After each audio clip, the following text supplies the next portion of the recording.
जय श्री कृष्ण। धार्मिक वट कथा में आपका दिल से स्वागत है। आज हम सुन रहे हैं बड़ी प्यारी और सुंदर सकुबाई की कहानी। देखो भक्तों, अगर सच्ची भक्ति हो ना तो भगवान उसके पीछे हमेशा खड़े रहते हैं। आइए हम सुनते हैं सकुबाई की कहानी। महाराष्ट्र के एक गांव में एक ब्राह्मण रहते थे। उनके घर में केवल 4 ही लोग थे। वो ब्राह्मण, उनकी पत्नी ब्राह्मणी, उनका पुत्र, उनकी पुत्रवधू बड़ी ही साध्वी और भगत थी, जिसका नाम था सकुबाई। वह बचपन से ही संत महात्माओं का संग करके निरंतर श्री कृष्ण के चिंतन में हमेशा भक्ति में लगी रहती। जैसे गाय कसाई के चक्कर में फंस जाए, वैसे ही साध्वी सकुबाई की शादी ऐसे ही परिवार में हुई जहाँ उनके सास, ससुर, पति तीनों उनके विरोध थे। उनकी सास उन्हें थप्पड़ मारती, गालियां भी दिया करती। उनके परिवार में सब उनके भजन के विरोध थे, लेकिन सकुबाई ने कभी किसी से कुछ भी नहीं कहा। उनके पति भी उनके अनुकूल नहीं थे। सकुबाई को बहुत कष्ट दिया जाता था, लेकिन वह एक पल के लिए भी भगवान को याद किया बिना नहीं रहती थी। उन्हें इतनी प्रतिकूलता के बाद भी उन तीनों से द्वेष नहीं किया। उनका जीवन क्लेश में था, पर उन्होंने कभी किसी से कठोर वचन नहीं बोले। जो मान अपमान, लाभ हानि, जय पराजय, सुख दुख को समान भाव से सहते हुए भगवान को याद किया करते। भगवान उनके अधीन हो जाते। सकुबाई को पीटा जाता, गालियां भी दी जाती, क्लेश व्यवहार किया जाता, लेकिन सकुबाई के हृदय में विट्ठल ऐसे बसे हुए थे कि इसका उन पर कोई प्रभाव ही नहीं पड़ता था। सकुबाई को फटे पुराने कपड़े पहनने को मिलते थे। सकुबाई सूखा खाना भी उनसे मिलता। प्रतिक्षण डांट पिटाई होती, लेकिन वे हर समय श्री कृष्ण के चिंतन में लीन रहती। अब सकुबाई की ऐसी दशा गांव के स्त्री पुरुष को बहुत तरस आता था। उन पर किसी की हिम्मत भी नहीं होती कि कोई उनके परिवार को समझा सके। सकुबाई मन ही मन भगवान की कृपा का अनुभव करते हुए सोचती, कितने कृपालु हैं मेरे कृष्ण, कितने दयावान हैं मेरे कृष्ण। यदि मेरे पति, सास या ससुर मुझसे प्यार करते तो श्री कृष्ण के प्यार में बाधा पड़ जाती। अब एक दिन किसी पड़ोसन ने सकुबाई से पूछा कि तू इतना दुख भोगती है, तेरे मायके में कोई नहीं क्या? तो तेरी कोई खबर लेने आ जाता, न कोई तुम्हारा सहयोग करता। सकू ने मुस्कुराते हुए कहा, जानती हो तुम मेरा मायका कहाँ है? मेरा मायका है पंढरपुर में। मेरे मायके वाले कौन है जानती हो तुम? विठल और रुक्मणी जी और सखी। उनका बहुत बड़ा परिवार है, असंख्य संतानें हैं। मुझे लगता है कि वो असंख्य संतानों की व्यवस्था में शायद मुझे भूल गए हैं, इसीलिए मुझे गरीब की खोज खबर लेने वो नहीं आ पा रहे हैं, पर उनकी मुझ पर बहुत कृपा है। पंढरपुर महाराष्ट्र का एक प्रसिद्ध धाम है। यहाँ एकादशी को बड़ा मेला लगता है, जिसमें भगवान श्री विठल जी के दर्शन लाखों नर नारी दूर दूर से नाम कीर्तन करते हुए, नृत्य करते हुए उत्साहपूर्वक पंढरपुर की यात्रा करते हैं। जब यात्रा का दिन आया तो भक्तों की मंडलियाँ कीर्तन करते हुए, नाचते हुए पंढरपुर के लिए चारों ओर दल बना बना कर जाने लगे। भक्तों को पंढरपुर जाता देख सकुबाई के हृदय का बांध एक दिन टूट गया। विचार किया कि क्या करूं, मेरे प्रीतम का ऐसा व्यवहार, बड़ा उत्सव हो रहा है। यदि मैं सास से पूछूंगी तो पिटाई होगी। उन्होंने सोचा, सास ससुर पति कोई जाने मुझे नहीं देगा। सकुबाई को पानी भरने के लिए रोज कृष्णा नदी पर जाना होता था। उन्होंने घड़ा लिया और कृष्णा नदी पर जल भरने के बहाने घर से निकली। प्रेमी भक्तों के सह कीर्तन दल को देखकर सकू के हृदय में प्रेम भाव उमड़ गया। पंढरपुर जाने की प्रबल इच्छा कर उन्होंने घड़ा वहीं रख दिया और वह भक्तों की मंडली में चली गई। अब उन्हें जाते हुए एक पड़ोसन ने देख लिया। दौड़कर उसने उसकी सास को बता दिया। उसकी बहू संतों की मंडली के साथ भाग गई।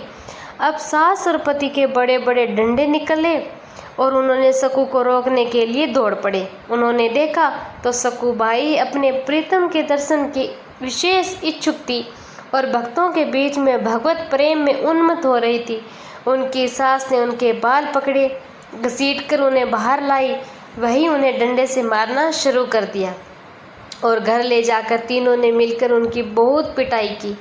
सकुबाई सिर्फ हाँ विठल, हाँ कृष्णा, हाँ गोविंद करती रही। उनकी सास ने कहा, यह तो मामूली मार है, इससे ये मानने वाली नहीं है। ऐसा पिटो कि ये चलने के लायक ना रहे, वरना ये फिर भाग जाएगी। अब पंढरपुर की यात्रा करेगी। अभी 2 सप्ताह है पंढरपुर की यात्रा में, इसको जकड़ कर खंभे में बांध दो। 2 सप्ताह तक न रोटी न पानी न रोज इसकी पिटाई करो, तब ये मानेगी। सास की आज्ञा पर सकुबाई को उनके पति और ससुर ने बांध दिया और उनकी पिटाई की। उन्हें भोजन देना बंद कर दिया। अब उनके हृदय में यह दुख नहीं था कि मुझे बांध दिया गया है, मुझे मारा गया है, मुझे गाली दी गई है। नहीं, उनके हृदय में तो बस एक ही पीड़ा थी कि हे श्री कृष्णा, आपके भक्तों के बीच में मुझे कितना सुख मिला। पहली बार जीवन में भक्त मंडली में मुझे नाचने का मौका मिला। मैं आपके दर्शन के लिए जा रही थी। मेरी सामर्थ्य नहीं कि मैं इस जन्म में इस नरक से कैसे निकलूंगी। हे करुणा निधान, क्या करूं मैं? नहीं हो सकता कि मैं इस जन्म में आपके दर्शन कर पाऊंगी। क्या मैं आपके मंदिर में आकर आपके भक्तों के बीच में नहीं नाच सकती? सकुबाई आंसू बहाते हुए कह रही थी, ओ श्री कृष्ण, ऐसा कुछ उपाय करो कि मैं आपके दर्शन कर सकूं। मैं बहुत पतित हूँ, दीन हूँ, अधम हूँ। मेरी सामर्थ्य नहीं कि मैं आप तक आ सकूं। हे प्रभु, आप कृपा करो। बहुत सुंदर अवसर मिला है, भक्तों की मंडलियाँ जा रही है। आपके दर्शन के लिए बार बार यह अवसर नहीं आएगा। हे नाथ, आप कृपा करोगे तभी दर्शन हो सकते हैं। मेरी सामर्थ्य नहीं कि मैं इस चुंगल से छूट सकूं। सकुबाई श्री हरि का आंतरिक चिंतन कर रही थी। जब भक्त तकलीफ में हो ना, तो हरि को चैन कैसे पड़ सकता है? रुक्मणी जी ने देखा तो प्रभु के चेहरे पे उदासी और बड़ी चिंता थी। उन्होंने ठाकुर जी को पूछा, हे नाथ, आप किस चिंता में हैं? लगता है कोई भक्त आपका बहुत ही कष्ट में है। भगवान ने कहा, हाँ, ऐसे ही एक भक्त है जिसको बहुत पीटा जा रहा है, कलेश दिया जा रहा है। वो मुझसे मिलना चाह रही है, उसको बांध दिया गया है। आपको थोड़े दिन के लिए हमसे विरह सहना पड़ेगा, क्योंकि हमें कुछ दिन वहाँ रहना पड़ेगा। तब ये बात बनेगी। रुक्मणी जी ने ऐसा कहा। प्रभु तत्काल सकुबाई के आप समीप जाए। उन्हें न भोजन दिया जा रहा है, ऊपर से गालियाँ दी जा रही है और पिटाई की जा रही है। सकुबाई की आंखों में अश्रु बह रहे हैं और प्रभु के ध्यान में मगन है। प्रभु ने एक सुंदर नव युवती का रूप धारण किया। बोले, सकुबाई, मैंने सुना कि तुम पंढरपुर जाना चाहती हो, चलोगी मेरे साथ पंढरपुर? सकुबाई ने आंख खोली और कहा, सखी, मुझ पापिन के भाग्य में ऐसा कहाँ लिखा है मैं भक्त मंडली के साथ पंढरपुर जाऊं? तुम देख तो रही हो ना मेरी क्या दशा है।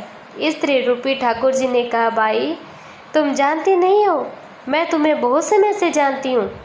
तुम मेरी बहुत प्रिय सखी हो, उदास मत हो। मैं जिसकी सखी होती हूँ ना, उसको मैं कभी उदास नहीं देख सकती। मैं तुम्हारी रस्सी खोल देती हूँ, तुम आगे भागो और जाओ मंडली के साथ। सकुबाई ने कहा, मेरी सास फिर पकड़ लेगी। प्रभु बोले, बिल्कुल नहीं सखी, इसकी तुम चिंता ही मत करो। ठाकुर जी ने सकुबाई को निकाला और स्वयं सकुबाई का रूप धारण करके रस्सी में बंध गए। जिनका नाम याद करने से माया का बंधन टूट जाता है, जिनको पाना बड़े बड़े योगियों के लिए भी दुर्बल है, वही भगवान अपनी भगत सकुबाई के लिए एक साधारण स्त्री की तरह बंध गए। ठाकुर जी चुपचाप चांटे खा रहे थे।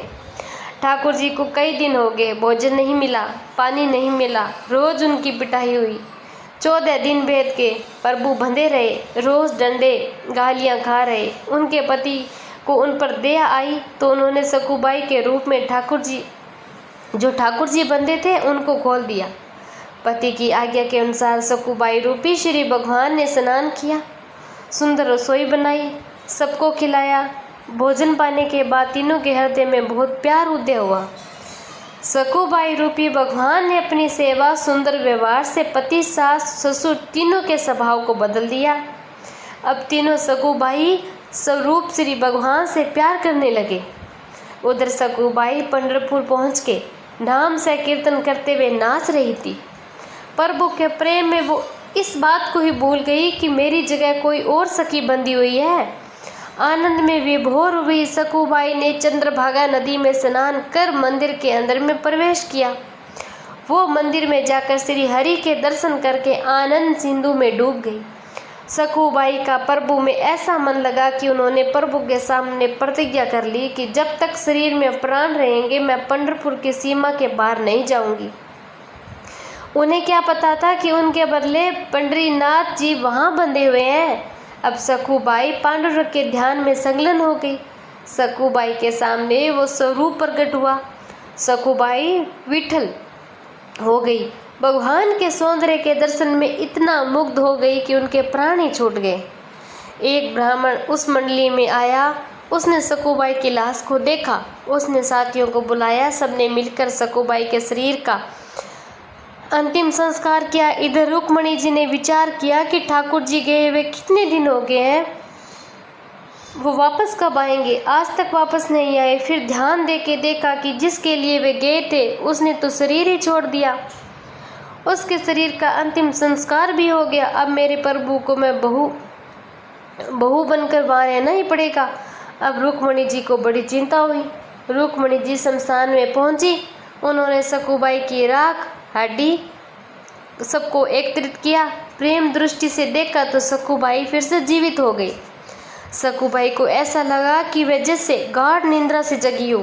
रात को सपने में रुक्मणी जी ने सकुबाई से कहा, देखो पुत्री, तुम्हारा प्रण पूरा हुआ। तुमने कहा था कि जब तक इस शरीर में प्राण रहेंगे मैं पंढरपुर की सीमा के बाहर नहीं जाऊंगी। तुम्हारा वह शरीर तो जल गया। अब तुम लौट जाओ। मेरे प्रीतम तुम्हारे रूप में तुम्हारे घर पर है। आदेश पाकर सकुबाई आनंद मगन होकर 2 दिन बाद यात्रियों के साथ वापस लौटी। सकू को आता देख सकू वेशधारी भगवान पंडरीनाथ जो वहाँ बहू के रूप में थे, उन्होंने सोचा कि अगर वो यहाँ आ गई और मैं भी यहाँ रहा तो गड़बड़ हो जाएगी। अब ठाकुर जी ने तत्काल सास से कहा कि मैं पानी लेने जा रही हूँ। उन्होंने घड़ा लिया, घाट पर आई। पूर्व परिचित सखी का वेश धारण कर सकुबाई से मिली। उन्हें देखते ही सकुबाई को सारी बात याद आ गई। सकुबाई दौड़कर उनके हृदय से लग गई। कहा, सखी, आपकी कृपा से मुझे पंढरपुर जाने को मिला। मुझे मेरे ठाकुर जी के दर्शन हुए। उनके चरणों को मैं पकड़ पाई।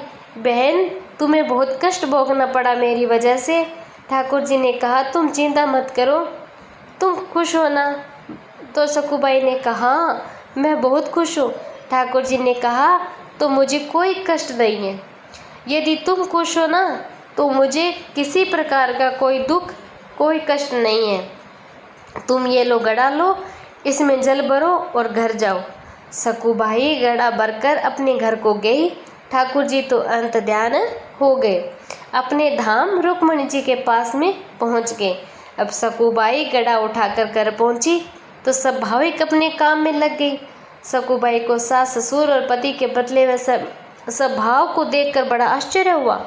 इतना प्यार मिल रहा है। दूसरे दिन वो ब्राह्मण जिसने सकुबाई के शरीर का अंतिम संस्कार किया था वापस आया। उसने सकुबाई के घर पहुंचकर कहा कि मैं एक खबर देने आया हूँ। तुम्हारी बहू पंढरपुर गई थी, जहाँ ठाकुर जी के दर्शन करके उसके प्राण निकल गए और हम सब ने उसके शरीर का अंतिम संस्कार कर दिया। परिवार वालों ने कहा, हमारी बहू तो हमारे घर के अंदर है। आवाज़ लगाई तो सकुबाई सामने आ गई। उस ब्राह्मण के तो होश ही उड़ गए। आखिर ये कैसे हो सकता है। ब्राह्मण के बहुत कहने पर उन्होंने सकू को अपने पास बुलाकर पूछा, हमने तुम्हें यह बांध रखा था, लेकिन ये कहते हैं कि तुम पंढरपुर में गई और वहाँ मर गई। ये कैसी बात है। सकुबाई ने कहा, ये जो कह रहे हैं वे बिल्कुल सत्य है। जिस समय आपने मुझे बांध रखा था उसी समय कोई नवयुवती स्त्री आई थी। उसने मेरी सहायता की, मुझे खोल दिया। मैं भक्तों के साथ पंढरपुर गई थी। वो यहाँ बंधी रही, मुझे तो वहाँ भेज दिया, समय आपका प्रतिकूल व्यवहार सहती रही। मैं पंढरपुर जरूर गई थी, वहाँ एक दिन मुझे बेहोशी भी हुई।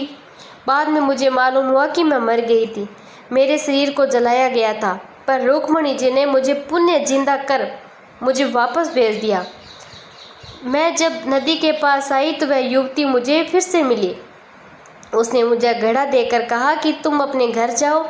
वो युवती कौन थी? सास ससुर और पति ने कहा, हमें तो नहीं पता चला। सकुबाई ने कहा, जब वो चली गई तब मुझे पता चला कि वो मेरे पांडुरंग विठल ही थे।